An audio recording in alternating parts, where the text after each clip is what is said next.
কি করছো? হ্যাঁ বন্ধুরা, এই যে দেখো আজকে চিকেন রান্না করছি।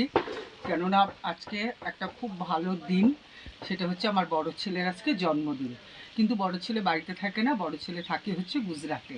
তো সেই কারণে আমরাই বাড়িতে তিনজনে, আমি, ছোট ছেলে আর ওর বাবা, তিনজনে মিলেই এই যে এখানে চিকেন রান্না হচ্ছে।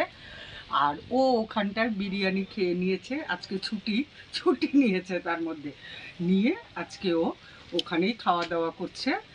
যা আর কি, মানে ওই ফোনে ফোনেই যা হয়, অনেকটাই তো দূর, 2.5 দিন আমাদের এখান থেকে লাগে যেতে। তো এইভাবেই আজকে জন্মদিনটা সেলিব্রেট হচ্ছে মাংস খেয়ে। ছোটো ছেলেও বাড়িতে নেই, সে কলেজে চলে গেছে। আর এই যে এখানটায় আমি চিকেনটা এখন এই যে দেখো কষাচ্ছি।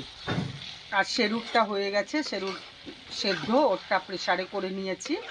আর এখানে যে আমাদেরটা এখন করছি। তাহলে বন্ধুরা রাখছি ভিডিওটা, টাটা।